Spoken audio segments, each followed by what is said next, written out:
PC में आप सबका मैं हार्दिक स्वागत करता हूं।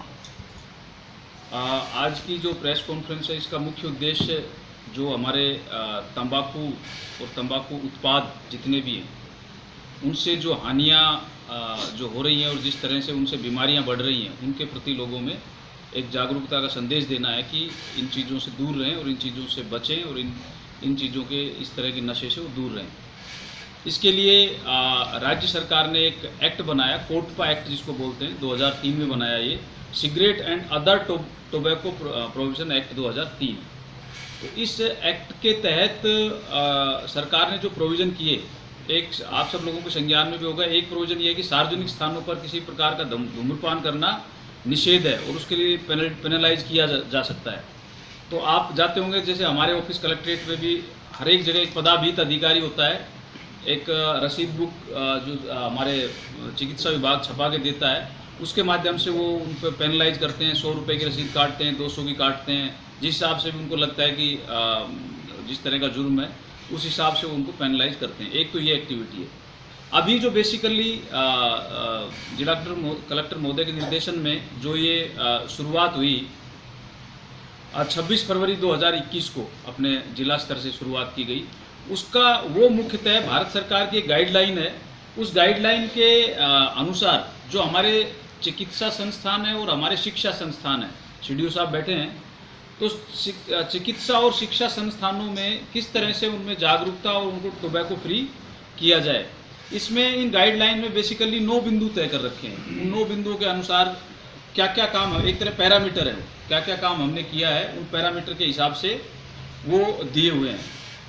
9 बिंदु में जैसे हमारे ज़िले की हम बात करें तो अपने यहाँ 3048 राजकीय विद्यालय हैं, 1816 निजी महाविद्यालय हैं। इसी तरह चिकित्सा में 36 सामुदायिक केंद्र हमारे CHC हैं, 133 PHC हैं, 805 उप स्वास्थ्य केंद्र हैं। तो ये एक अपने अगर इन 2 विभागों को लें तो मोटा मोटी ये संस्थान हमारे पास हो गए। अब इन संस्थानों में उस गाइडलाइन के अनुसार हमें चीज़ें एक एक करके तय करनी है, जिसमें काफ़ी कुछ हम कर चुके हैं। और वो जो गाइडलाइन और उसकी जो कंप्लायंस उसको करने में नागौर जिले की एक अच्छी स्थिति है। अब इस स्थिति को और बेहतर कैसे किया जाए, स्टेट से भी हम चाहेंगे कि रैंकिंग मंगा के देखें कि हम कहाँ पर हैं। लेकिन अगर अब हम देखें जो हमने साइट पर अभी देखा, उस हिसाब से हमारी काफ़ी अच्छी स्थिति है। सबसे पहले तो जहाँ पर भी हर एक चिकित्सा संस्थान में और हर विद्यालय में ऐसा साइनेज होना चाहिए, तंबाकू विरोधी तंबाकू नियंत्रण के लिए एक साइनेज होना चाहिए, जैसे कलेक्ट्रेट में भी लगा है।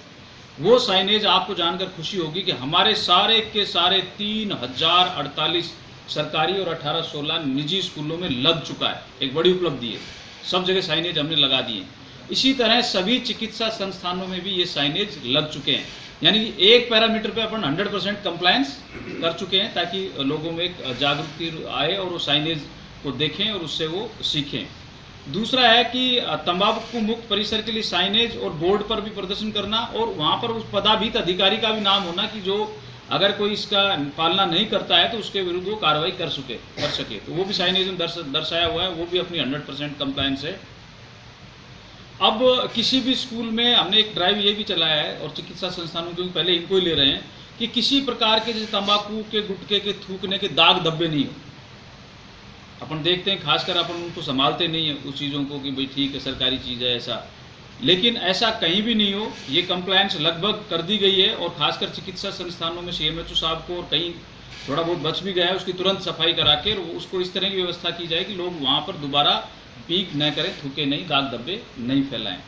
5वां जो अपना है, हर 6ठे महीने में हर महीने हर 10 दिन में या हफ्ता में हमने एक नियम बनाया है कि कोई ना कोई एक हम एक्टिविटी करेंगे। जैसे स्कूलों में हम जागरूकता के लिए एक एक्टिविटी कर रहे हैं, वहाँ पोस्टर विमोचन हम करा रहे हैं। इसीलिए निबंध प्रतियोगिता है, पोस्टर प्रतियोगिता है, चित्रकला प्रतियोगिता है, ताकि बच्चे ज़्यादा से ज़्यादा जागरूकता हो, उन्हें पता हो। जब वो चित्रकला के लिए चित्र बनाएगा या निबंध लिखेगा तो उसको पूरा पता होगा कि ये टोबैको से क्या क्या नुकसान है, क्योंकि वो माइंड अप्लाई करेगा, वो चीज़ जाके अपने घर में भी बताएगा, माता पिता को भी वो बताएगा। और इसके लिए जो दूसरी जो हमारी संस्थाएं हैं जो स्कूलों से जुड़ी हुई, जैसे मेडिकल रिलीफ सोसाइटी है, चिकित्सा संस्थानों में होती है। इसी तरह आपके स्कूलों में जो SDMC होती है, मैनेजमेंट कमेटी होती है स्कूल लेवल की, उन कमेटीज में और उन जगह पर भी हम एक तरह से आचार संहिता के रूप में इसको डलवा रहे हैं कि पेरेंट्स भी उसमें आते हैं। PTA जब हो, पेरेंट्स टीचर एसोसिएशन की मीटिंग हो या इनकी SDMC और उनकी बैठकें हो, उसमें तंबाकू के विरुद्ध एक उसको आचार संहिता के रूप में लिया जाए और जिससे पूरे समाज में वो संदेश जाए, बच्चों के माध्यम से भी और उस कमेटी के माध्यम से भी जो उसको पूरे संस्थान को संचालित करती है। उनमें एक अपनत्व का भाव उस संस्थानों के प्रति और तंबाकू के विरुद्ध एक जागरूकता का भाव उनमें आए।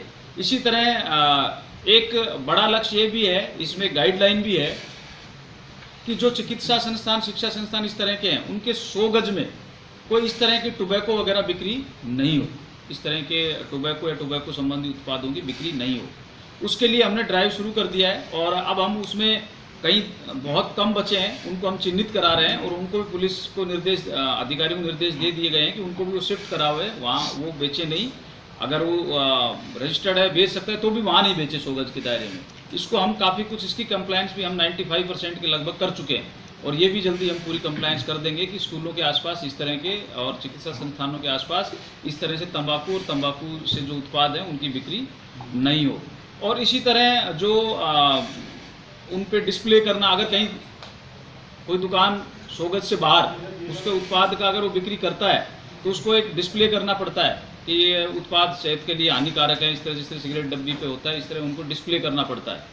तो वो डिस्प्ले भी वो हम करवा रहे हैं और इस तरह से पूरे ज़िले में आप सब लोगों के सहयोग से, सभी और भी हम NGOs का सहयोग भी लेंगे, जनप्रतिनिधियों का भी सहयोग लेंगे, पूरे ज़िले में एक ऐसा ड्राइव चलाएं कि पूरा ज़िला हमारा तंबाकू मुक्त हो और सब स्वस्थ रहें और जिससे बीमारियां कम हो, बीमारियां कम होगी तो आर्थिक स्थिति भी कितने लोग इसके कारण आप जानते हो कि एक बार अगर फेफड़े खराब हो गए, TB हो गई तो कितना पैसा खर्च होता है पूरा घर का इलाज कराने में। और सबसे बड़ी इलाज कराते हैं, इलाज होता है और उस घर की, उस परिवार की प्रोडक्टिविटी कम हो जाती है। अगर वो प्रोडक्टिविटी एक घर परिवार कम होती तो पूरे ज़िले की कम होती, ज़िले की कम होती तो राज्य की। तो स्वस्थ मनुष्य रहें तो स्वस्थ समाज बनेगा और स्वस्थ देश बनेगा। यही हमारा लक्ष्य है। Thank you.